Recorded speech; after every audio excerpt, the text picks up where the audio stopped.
자, 오늘은 구원에 이르는 하나님의 능력이라는 말씀으로 여러분과 함께 말씀을 나누도록 하겠습니다.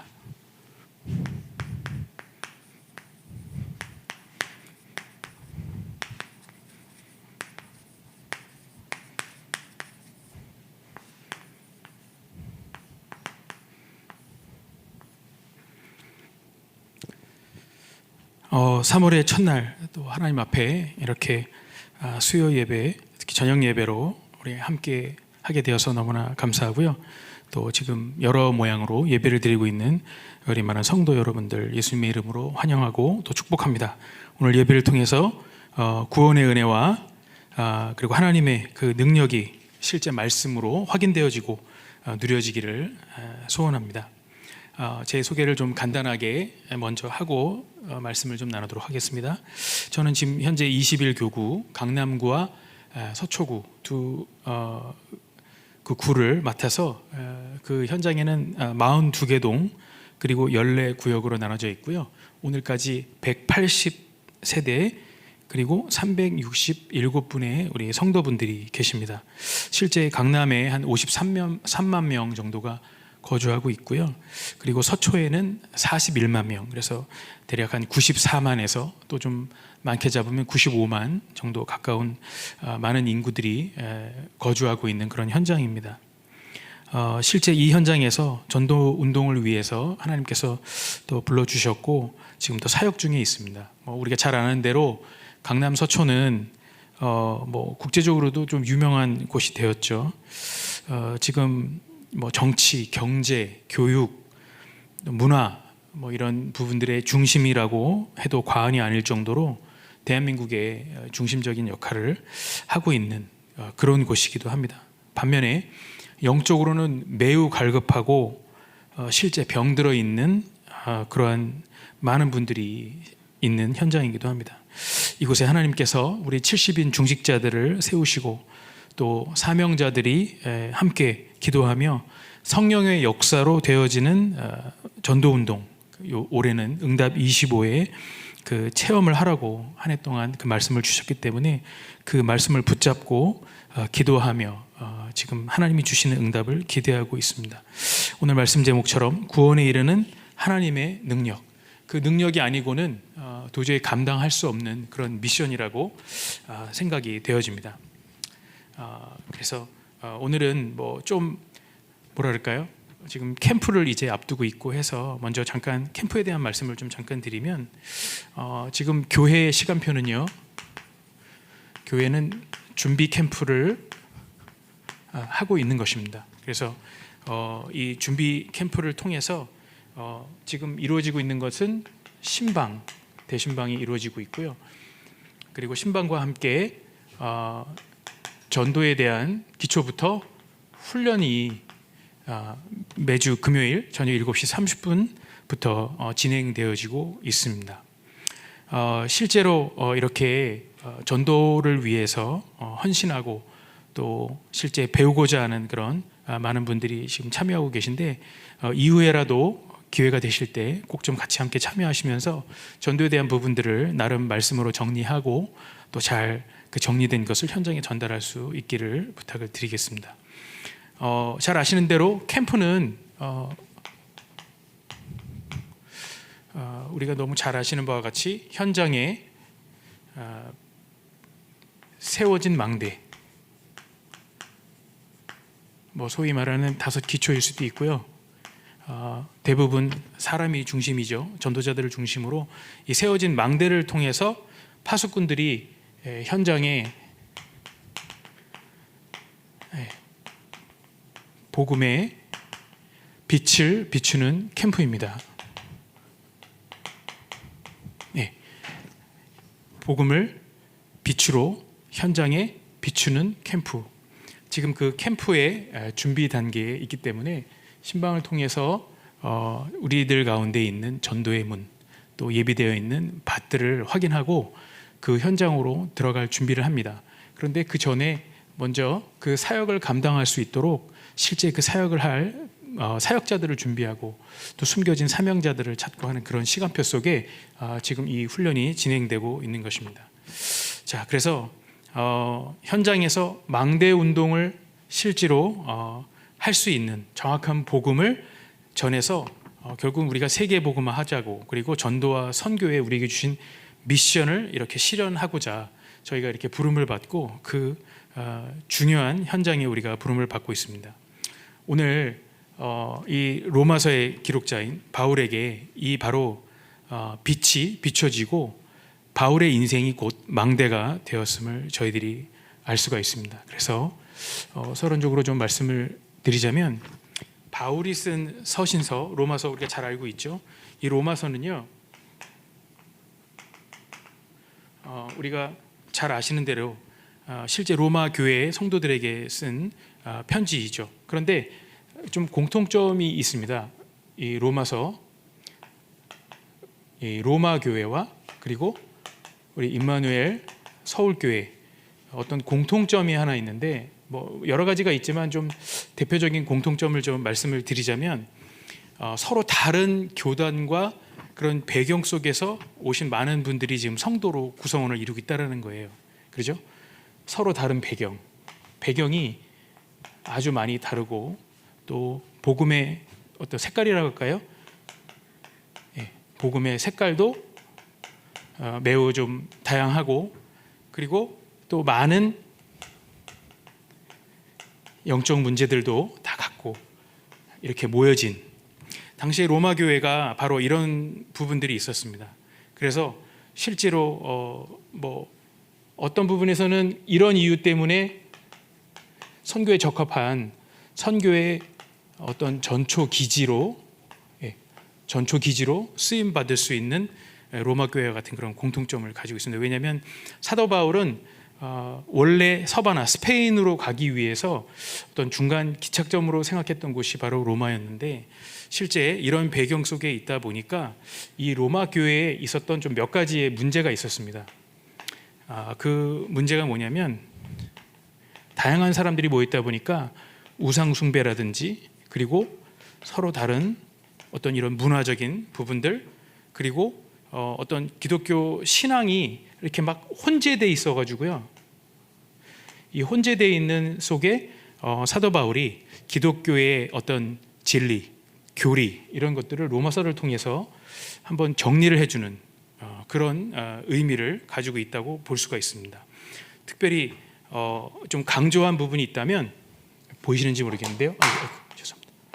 네, 강조한 점은 이제 구원에 대해서, 그리고 이 구원은 모든 이방인에게 은혜로, 그리고 믿을 때 믿음으로 주어진다는 사실을 명확하게 하기 위해서 로마서의 아주 중요한 부분들을 이렇게 특징적으로 로마서를 통해서 사도 바울이 보여주고 있습니다. 우리가 잘 아신 대로 에베소 2장 8절 9절의 말씀처럼 모든 사람들이 바로 하나님이 주시는 은혜로, 그리고 믿음으로 말미암아 구원에 이른다는 사실을 아주 명확하게 로마서를 통해서 우리에게 전달해 주고 있습니다. 자, 그래서 이제 본론으로 좀 살펴보면요, 바울이 이런 부분에 있어서 변론을 하는 내용이 사도행전 22장에 나오고 있습니다. 22장 3절로부터 21절까지 이 고백은요, 이 신앙 고백은 그냥 나온 게 아니죠. 사실은 이렇게 하고 의인은 믿음으로 말미암아 살리라는 이 신앙 고백까지 사도행전 22장 3절부터 21절까지를 좀 살펴보시면 사실은 바울이 잘 아시는 대로 마게도냐를 거쳐서 헬라로, 그리고 이제 예루살렘으로 들어가서 야고보를 방문하게 됩니다. 거기서 우리 장로님들에게 또 이방인 선교에 대한 부분들을 이렇게 선교 보고하고, 그러면서 그 가운데 그 현장에 있었던 사람들이 율법을 비방하는 자, 그리고 성전을 더럽혔다, 이방인 선교를 그렇게 표현합니다.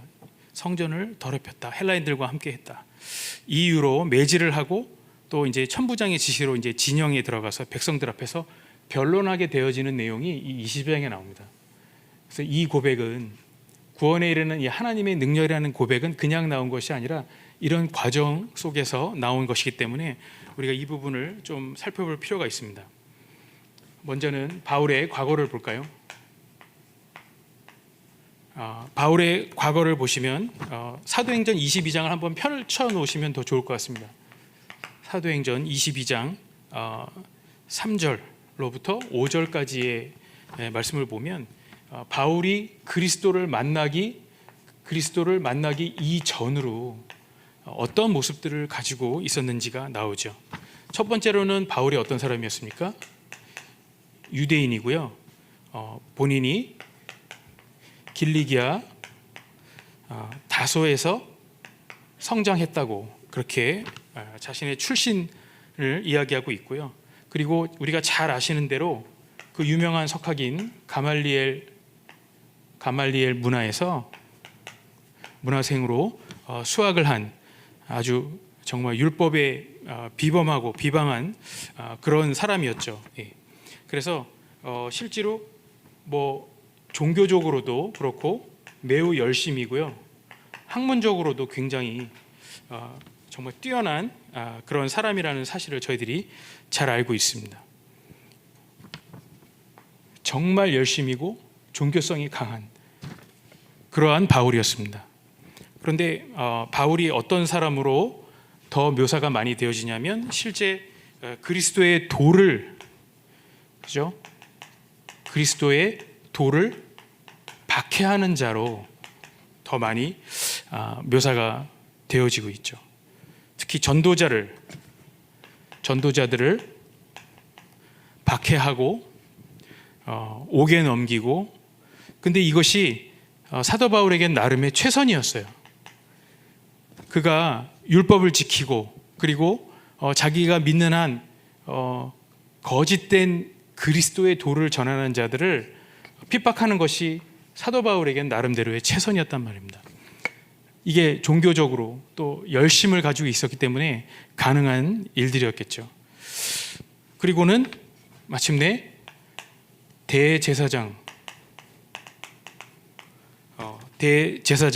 그리고 장로님들에게 공문을 받아서 실제 전도자들을 결박해서 형벌에 처하게 하는, 근데 이 형벌은 단순한 형벌이 아니라 전부 다 죽음에 이르게 하는 그런 정말 핍박자 중에 핍박자로 바울의 삶은 그리스도를 만나기 이전에 이런 삶들로 점철이 되어져 있었습니다. 그리고 우리가 잘 아시는 대로 스데반의 순교의 현장에서도 그 돌로 치는 자의 옷을 맡았던 그 사울이라는 청년이 바로 이 바울이죠. 이런 바울이 마침내 오늘 이 고백을 한 바울의 오늘이죠. 과거가 이랬다면 오늘은 어떠한 모습이냐, 바로 그리스도를 만나게 됩니다. 그래서 22장 6절로부터 11절을 보시면 그가 지금 요즘에 튀르키예하고 시리아 그 접경에서 굉장히 지진이 일어나서 많이 문제가 되고 참 슬픈 소식들이 많이 들리고 있는데요. 바로 이 시리아 지방의 다메섹이라고 하는 곳에서 다메섹에서 빛으로 그리고 음성으로, 남들은 다 듣지 못하는데 바울만 이 음성을 듣고 바로 이 그리스도를 만나게 됩니다. 그리스도를 만나고 누구시냐고 물었을 때 그렇게 말하죠. 내가 박해하는 바로 그 예수다, 이렇게 딱 말씀을 하십니다. 그런데 그 예수가 당시에 예수라는 이름이 너무 많았기 때문에 딱 콕 집어서 바로 나사렛의 예수다, 이렇게 말씀하십니다.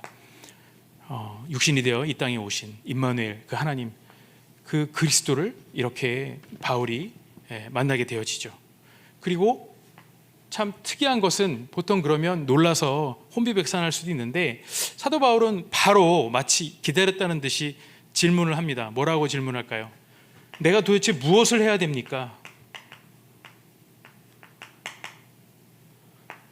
무엇을 해야 되냐고 이렇게 예수님께 질문을 하게 되어집니다. 그랬을 때 보통 사람들의 어떤 부르심에 대한 반응은 아니죠. 이미 하나님께서 자신을 다메섹 언덕에서 만나 주셨을 때 나를 부르고 무엇인가에 사용할 거라는 그걸 이미 알고 있었던 거예요. 그래서 무엇을 해야 됩니까? 이렇게 질문을 했을 때 그때 예수님께서는 지금 아나니아라고 하는 소위 말하는 팀 사역자겠죠. 우리말로 하면 아나니아라고 하는 아주 경건한 그 중직자 한 사람을 팀 사역을 할 수 있도록 붙여주시죠. 그런데 이미 아나니아에게는 그 바울의 쓰임새가 무엇인지를 사도행전 9장 15절에서 이미 말씀을 주셨습니다. 그죠? 이방인들과 세상 임금과 자기 백성을 위해서 택한 나의 그릇이라는 그 정확한 쓰임새와 그리고 그의 미션을 이미 주셨죠. 그래서 22장 14절에도 보면요, 이 바울을 세상 사람들에게 그리스도의 증인으로 세우실 거라는 그 미션을 주셨습니다. 그리고 이제 말씀하십니다. 가서 세례를 받아라. 세례를 받고 너의 죄를 씻어라. 죄의 문제를 해결받아라.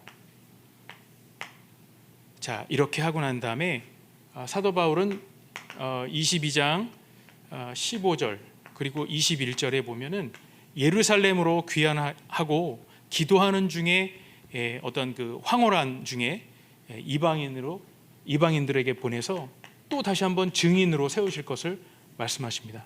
반복해서 계속 그리스도의 증인, 그리스도의 증인. 예수 그리스도의 핍박자였던 바울이 예수님을 만나고 빛과 소리로 만나고 나서 또 팀사역자 아나니아를 만난 이후에 계속해서 증인으로 세워질 것에 대해서 이렇게 하나님께서 말씀해 주시고 그의 마음속에 확신을 심어 주시는 겁니다. 그러면 바울의 미래는 어떻습니까? 이 시점에서 볼 때 바울의 미래, 이미 우린 다 알고 있죠. 그리스도를 만난 이유입니다. 그리스도를 만난 이후. 우리 역사를 AD와 BC로 나누지 않습니까? 그리스도 이전과 그리스도 이후. 마찬가지로 개인의 한 전도자의 인생도 이렇게 그리스도를 만나기 이전과 만남과 이후로 우리가 이렇게 보게 되어지는데, 하나님께서 237 치유 그리고 서밋의 실제 증인으로 하나님께서 세우시는 것을 저희들은 알고 있습니다. 그래서 뭐라고 하죠? 그의 별명이 이방인의 사도입니다. 실제로 그래서 로마 복음화, 세계 복음화를 이루었고요. 특히 1차에서부터 3차 전도 여행을 통해서 많은 교회와 제자들을 세우고 순회 사역을 하며 그 가운데 또한 14권의 서신을 남기는, 그야말로 그때 당시에 미디어를 통해서 세계 복음화를 이루는 일에 이렇게 바울을 사용하셨다는 사실 우리가 꼭 기억을 해야 되겠습니다. 그리고 가는 곳마다, 가는 곳 어디든지 그리스도의 복음을 증언하고 그때 성령이 역사하시면서 귀신이 떠나가고 치유가 일어나는, 그래서 사도행전 13, 16, 19장에 무속, 우상, 점술, 종교 등에 완전히 빠져있고 장악되어 있는 그 현장에 복음으로 그 현장을 치유하는 일들을 우리는 잘 알고 있습니다. 이게 바울의 미래였습니다. 당시에는 미래지만 지금 우리는 이미 결과를 알고 있죠. 그리고 이제 바울을 어떻게 사용하십니까? 이 서밋으로 세우시는데 가는 곳마다 실제 제자 세워지죠.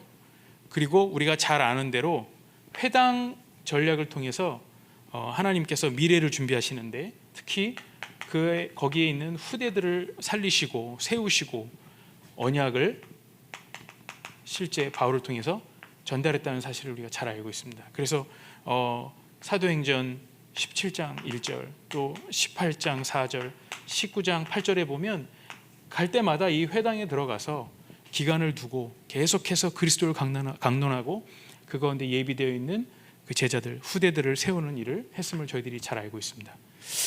여기까지는 우리가 너무 잘 알고 있는 내용들이죠. 근데 제가 오늘 이 말씀을 정리하면서 제가 좀 나누고자 하는 것들이 있습니다. 다름이 아니라 저의 이야기인데요. 뭐 저의 얘기를 하는 걸 별로 좋아하지 않습니다. 네, 뭐 크게 대단한 것도 없고, 그런데 좀 유익이 될까 싶어서 좀 말씀을 좀 같이 간증으로 좀 나누자면, 그렇다면 바울이 예수 그리스도를 만나기 이전 그리고 만남과 그 이후로 볼 때, 저도 제가 바울과 동격이란 말은 절대 아니니까 오해는 하지 마시고요. 그런 의미가 아니라 그런 의미에서 저의 인생을 볼 때 한번 제 간증을 들어보시면서 여러분들도 동일하게 나의 그리스도를 만나기 이전의 과거와 그리고 만남과 그 이유를 한번 정리해 보시고, 혹시라도 누가 만났을 때 그 간증이 도움이 될 수도 있기 때문에 한번 좀 생각해 보실 필요가 있다고 생각이 되어집니다. 저는 뭐 철저하게 불신자 그 배경 속에서 자랐고요. 이복 형제가 있는 어떤 그 깨어진 가정에서 자랐습니다. 보기와 달리 제가 그런 좀 쉽지 않은 가정에서 어렸을 때 자랐고요. 제사가 유난히 많은 외가댁에서 이렇게 좀 더부살이 하듯이 자랐습니다. 아마 지금 어쩌면 저희 어머니도 이 예배를 드리고 있을 수도 있는데, 네, 불편하시겠지만 네, 그래서 13살 되던 해에 6학년 때 이제 제가 집이 수원인데요. 수원에 어머니 계신 곳으로 와서 어머니하고 함께 살게 되었습니다. 그러니까 이전에는 제대로 부모님들의 돌봄을 받지 못했다는 얘기죠. 그러니까 어렸을 때부터 늘 나는 누군가에 대한 그 정체성에 대한 문제를 가지고 살아왔습니다. 뭐 아까 좀 전에도 제가 어떤 다민족 제자들과 얘기를 하는데, 다민족 제자가 그런 얘기를 하더라고요. 자기도 어렸을 때 부모님이 이혼하시고 내내 그 자기의 정체성과 그 공허함, 빈 자리 때문에 늘 힘들고 어려웠었다고. 그런데 이 그리스도 예수를 만나고 정확한 복음을 알고 나서 그 모든 것들이 다 채워짐을 경험했다, 그런 얘기를 했습니다. 저도 그런 과정을 겪는데요. 그래서 청소년기에는 뭐 그닥 공부에 이렇게 관심을 많이 갖지 못했습니다. 그리고 운동을 굉장히 좋아했고요. 뭐 가문의 영적 문제, 어머니는 피난민이시고 아버지는 저 경상도 쪽에 계신 아주 뿌리 깊은 유교와 불교 뭐 이런 그런 좀 가정 분위기에서 부모님 자랐기 때문에 저에게도 그런 영향이 적지 않이 있었습니다. 그럼에도 불구하고 굉장히 많은 달란트를 주셔서 뭐 운동도 음악도, 머리가 이렇게 나쁘지 않아서 공부를 열심히 했다면 잘했을 것 같다는 생각도 들기도 합니다. 그런데 자존감은 굉장히 바닥이었습니다. 왜냐하면 내가 누군지를 모르고 사람들한테 잘한다고 박수를 막 받고 집에 돌아가면 내가 누구인지를 정확하게 모르겠는 거예요. 예. 여러분들 그런 혹시 그런 기분을 느껴보신 적이 아마 있는 렘넌트도 있을 거고, 아마 그런 과거에 있는 분들도 있을 겁니다. 삶의 이유를 전혀 모르고 살아갔습니다. 당연하겠죠. 막연하게, 그런데 그런 가운데서도 하나님이 저를 쓰시려고 했는지 막연하게 누군가의 인생을 변화시키는 그 일이 너무 매력적이라고 느껴졌어요. 그러니까 저는 제가 목회자가 될 줄은 몰랐고 그저 누군가의 삶을 변화시킬 수 있다면 이런 생각을 했습니다. 아마 TV 같은 데서 나오는 어떠한 뭐 선생님들이 청소년들을 상담해 주면서 인생이 변화되는 걸 좀 제가 봤었는데, 아마 그때 마음속에 나도 저런 누군가의 인생에 개입한다기보다는 도움을 줘서 그들을 좀 살릴 수 있었으면 하는 막연한 그 생각을 했는데, 그것은 아마 하나님이 주신 마음이지 않았을까, 그런 생각이 되어집니다.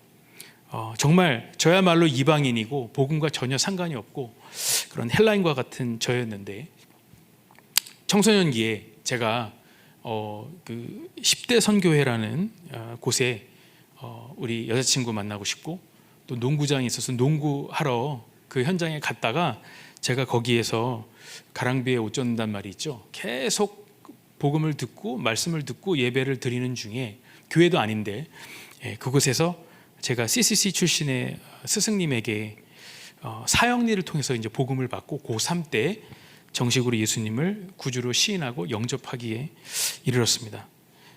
그리고는 뭐 이제 대학생 때부터 이제 본격적으로 신앙생활한 건 다름없죠. 신앙생활을 하는데 뭔지도 모르고 그러고 있다가 이제 등 떠밀려서 제가 원하지 않는 전공을 하게 됐습니다. 토목을 전공을 했는데요.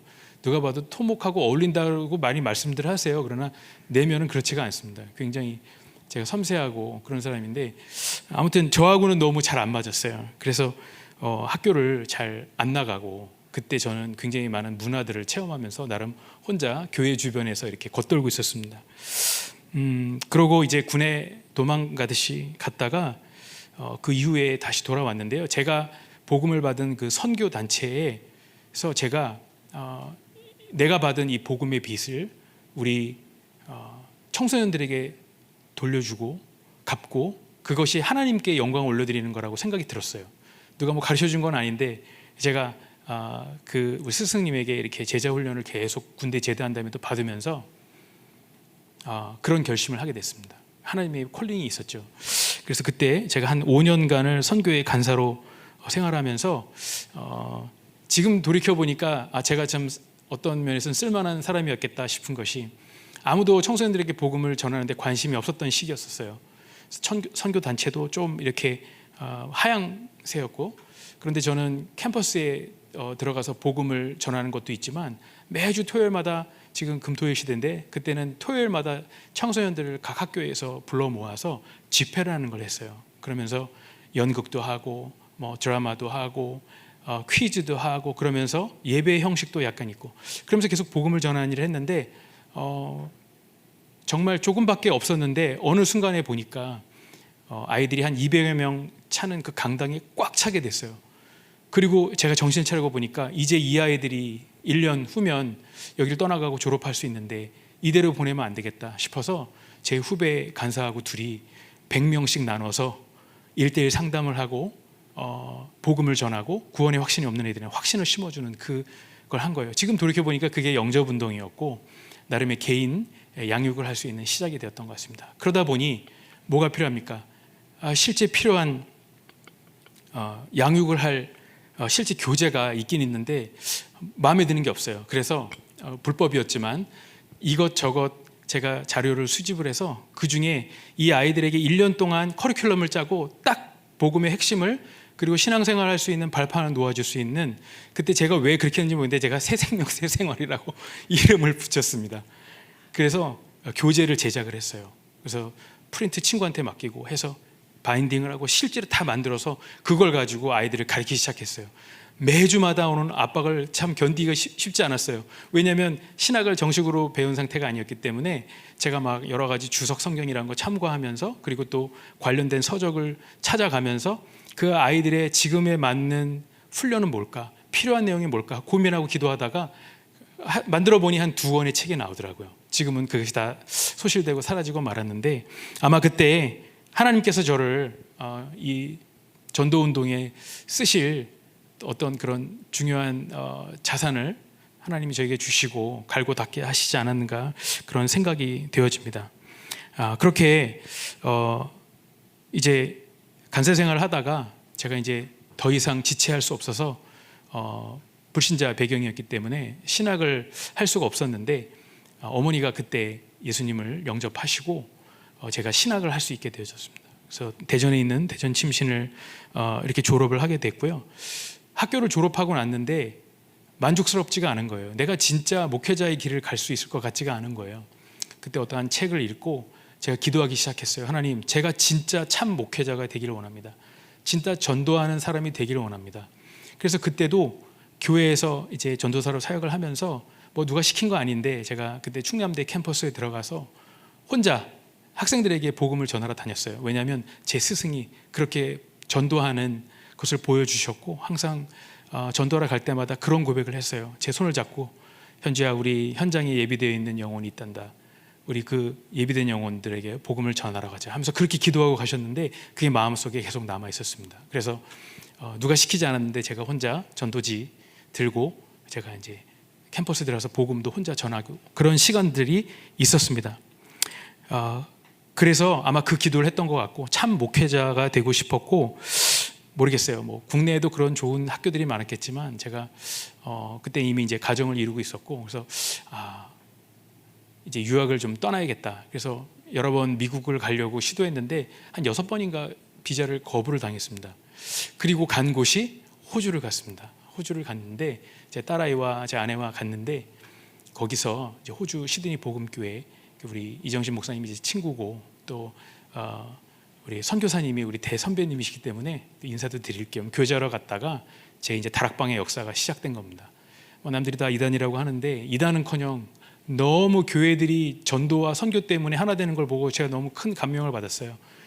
이전에도 본 적도 없고 들은 적도 없는 그런 정말 복음을 위해 하나 되는 모습을 보았고, 또 그때 청년들이 많이 있었는데 청년들과 교제하고 하면서 그 제가 있는 동안에 그 현장에 이렇게 그 뭐랄까요, 그 청년들의 유니티, 렘넌트 유니티가 생기는 걸 경험하면서 너무나 마음이 감격스럽고 벅찼습니다.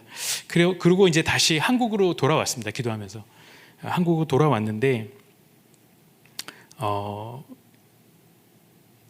인생의 전환점을 맞았지만 다시 이제 본교회로 돌아와서 한 5년 동안 사역을 하면서 이 다락방 꼬리표가 붙어서 핍박을 많이 받았습니다. 나중에는 눈에 보이지 않는 공기와 같은 그런 취급도 받기도 하면서 이제 마침내 교회를 나와서 제가 한 2년 가정교회를 개척을 해서 1년은 공동 목회, 그리고 1년은 이제 개척을 해서 가정교회 사역을 하다가 이제 그때 호주에서 온 이정신 목사님이 그때 여기 교회 임마누엘 서울교회에 와 있었는데 뭐 친구 따라 강남 간다 뭐 이런 건 아닌데 제가 결정을 했죠. 한 90일 동안, 거의 90일인 것 같습니다. 90일 동안 신앙의 발판을 매일 아침 저녁으로 아내와 함께 계속 말씀을 듣고 녹취하고 하면서 기도하는 가운데 이제 제가 그 가정교회를 떠나서 2010년 12월 25일을 기점으로 함께 있었던 우리 형제자매들, 우리 가족들을 다른 분립된 교회로 보내고 저는 이제 다락방으로 들어오게 되어졌습니다.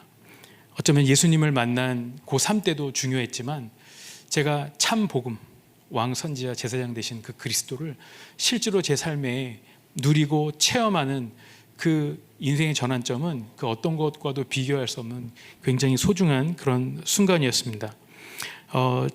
그리고 나서 이제 2012년에 이제 본격적으로 교회에서 이제 제가 청소년, 뭐 초등, 뭐 미취학, 청년 이렇게 교구 사역으로 이렇게 인도받아서 지금에 이르게 됐는데요.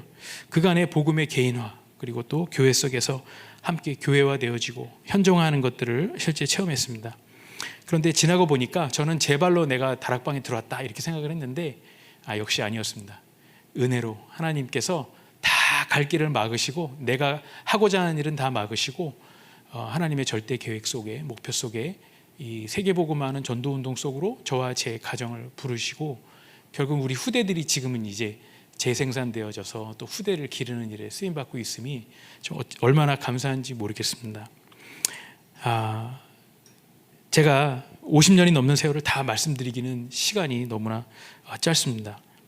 그러나 제가 지금 여기 서 있는 것은 기적 같은 일이고요. 그리고 불신자 가정에서 처음 믿어서 또 목회자가 되어지고 또 우리 가족과 또 우리 처가에까지 복음이 증거되어지는 그런 소중한 시간들도 지금 허락하고 계십니다. 앞으로도 계속해서 이 복음이 증거되어질 거라고 믿고요. 이제는 후대가 이 바통을 이어받아서 현장 사역자들로 또 세워지는 시간표 속에 있습니다. 앞으로 정말 하실 일이 기대가 되고 있습니다. 어쩌면 지금도 과거에 묶여 있거나 또 사단에게 속아서 현장에서 이렇게 소중하고 귀한 복음을 받고 망대를 세우지 못하고 넘어져 있는 많은 분들이 낙심하고 있는 분들이 있다면 이제 이 언약의 말씀, 오늘 제가 어떻게 사도 바울이 망대가 되어서 세워지었는지를 간략하게 과정을 말씀을 통해서 설명을 드렸습니다. 하나님은 지금도 이 언약의 말씀을 붙들고 기도하기를 원하시고요. 하나님은 반드시 응답하실 것입니다.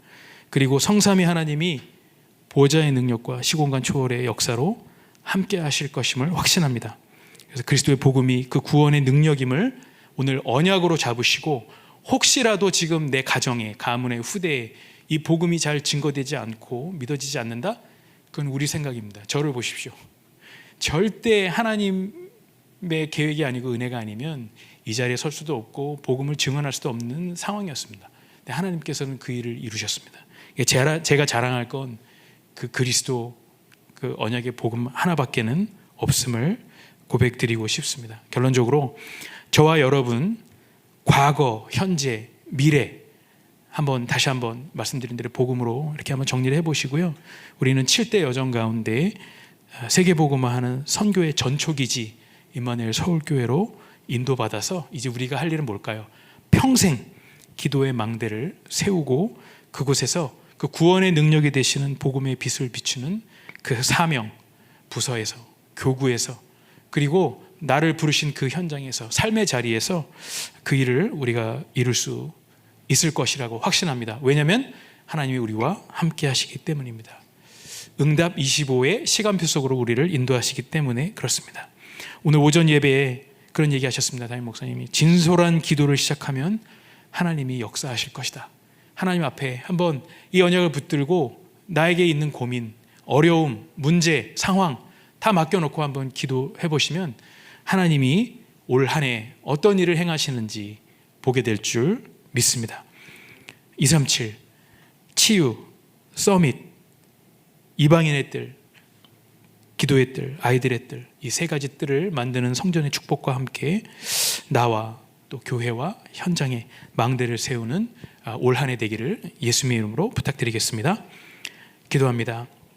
하나님 감사합니다. 구원의 능력이 되시는 이 복음을 알고 누리고 전하는 축복 속으로 우리를 인도해 주시니 참으로 감사합니다. 그것도 감사한데 우리 전 세계 땅끝까지 복음을 증언할 237 5천 종족에게 복음을 증언할 수 있는 세계 선교의 전초기지로 우리를 불러주시니 참으로 감사를 드립니다. 그 일에 쓰임받는 개인과 가정, 가문 그리고 우리 산업이 되게 하시고 특별히 이 은혜가 우리 후대에게 전달되어지기를 간절히 소원하오니 주께서 이 시간 예배드리는 각 현장에 역사하여 주시고 각 사람의 마음에 하나님께서 그 일을 이루어 주시기를 간절히 소원합니다. 감사를 드리며 권세 많으신 우리 주 예수 그리스도의 이름으로 간절히 기도합니다. 아멘.